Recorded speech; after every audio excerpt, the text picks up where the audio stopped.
啊，维诺，老公，你这是怎么了？不知道，我进入售楼中心后，感觉全身都要炸开了，仿佛无穷无尽的力量想要从我体内爆发出来。我一直都在压制着这力量，现在都快累死了。爆发力量，我都没感觉啊。我也搞不懂，第一次去那的时候都没这种感觉，而且离开售楼中心后就恢复正常了，仿佛那地方有点克我似的。而且我也不知道为什么莫名的讨厌那个老板。你该不会生病了吧？应该不是吧？虽然那种感觉很难受，但我真觉得在那时，我的力量甚至比神龙骑士还要强大不少。如果我不进行压制，很大概率会把售楼中心夷为平地。难不成是那售楼中心有问题？不行，我得再次去确认一遍。哎，行吧，不搞清楚你这是什么情况，我也睡不好觉。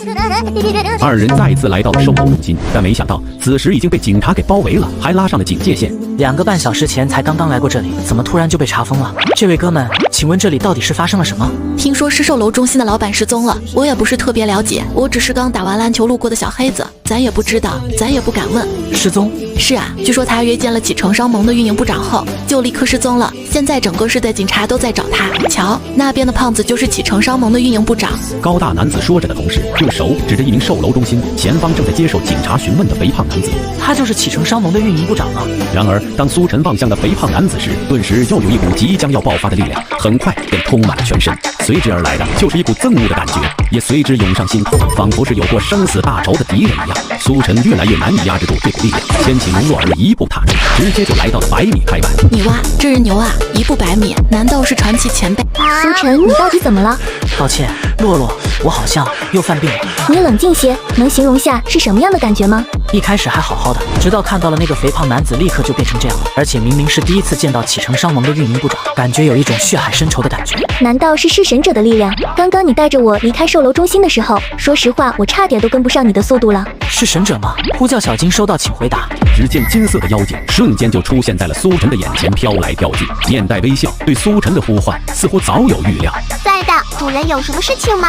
小金，你上次说是神者是对于神明的特化天职，那么什么情况下会激发这种力量？目光所及之处，耳濡目染之间，都会激发弑神者的力量。目光所及，难道说？此时，一个极其可怕的猜想顿时在苏晨的心里萌生。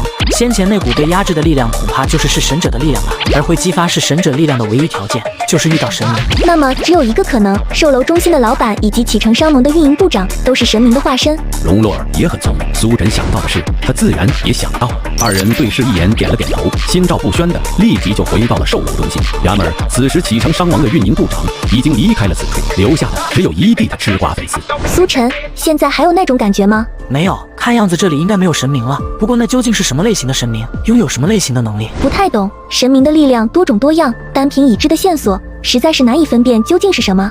我第一次进售楼中心的时候，好像并没有什么异样，会不会是在我们修炼的1个月内才被调包的？比如说那个风韵犹存的大叔，因为我这一次见到他，有一种十分厌恶的感觉。主人，弑神者与违反神灵条约的神明不共戴天，会自动产生仇恨感。这种感觉越浓郁，则说明神明造成的危害越严重。主人也可以凭借这一点来分辨谁是神明。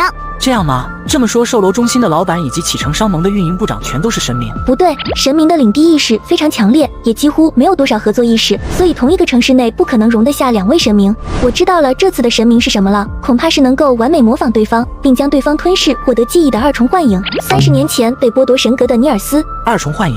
是啊，30年前神庭动荡，不少神明都被开除了神级，剥夺神格。2重幻影尼尔斯，据我所知就是其中的一位神明，恐怕胡渣大叔和那个肥胖男都是他。小金，神明能看穿我是神者的天职吗？或者说神明对弑神者会不会有什么过激反应？不会哦，除了太古的神明外，没人知道弑神者的存在。这样吗？那我大概知道为什么尼尔斯要更换身份了。怎么说？我觉得应该是这个魔晶石蕴含着大量的灵力，而洛洛你所提供的魔晶石品质又非常的高。至于神格，其实就是神明能够借助天地灵气力量以及无限寿命的凭证。用最通俗的话来讲，拥有神格的神明其实就是灵力无限的长生物种罢了。剥夺了神格，也就意味着断绝了他们灵力的供给，完全可以被消耗致死。但如果拥有大量的灵力储备的话，完全就可以在没有神格的情况下发挥出接近于真正神明的力量。换句话说，就是伪神。至于灵力储备，当然就是蕴含大量灵力的高品质魔品石了。恐怕就是因为1个月前我们卖给了售楼中心老板大量的魔晶石，导致他被2重幻影盯上，将其杀死。而这次又卖了10颗同样品质的魔晶石，尼尔斯大概率认为我们身上一定还有其他的魔晶石，因此起了杀人越货的歹心。正好今早预约到了启程商盟的班车，尼尔斯估计也打探到了这个情报，调包启程商盟的运营部长。以此来操纵班车的行进路线以及乘坐人员。在城外夺取魔晶石，远比城内夺取魔晶石要安全得多。容洛儿听完苏晨的想法后，当即就拍了拍苏晨的后背。可以啊，苏晨，没想到你居然这么聪明，不愧是我的老公。多亏了洛洛的提示，不过既然猜到了他们的计划，我们该怎么做？要等到3天后出城再击杀他们吗？啊，米诺。